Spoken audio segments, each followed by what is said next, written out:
دیکھیں تو آپ کی ساری زندگی صبر کے ساتھ عبارت ہے، حتیٰ کہ آپ نے یہاں تک فرمایا، نہج البلاغہ کے اندر آپ کا یہ فرمان موجود ہے، آپ نے فرمایا کہ الصبر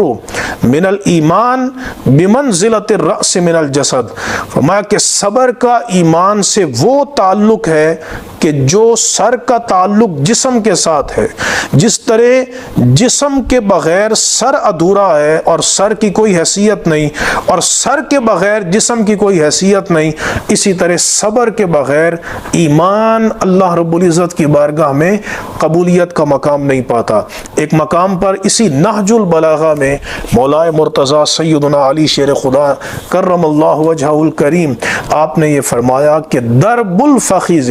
عند المصیبت احباط لاجری، فرمایا کہ جو مصیبت کے وقت میں اپنی ران کو پیٹے یعنی ماتم کرے تو اس کا اجر و ثواب ضائع ہو جاتا ہے، اسے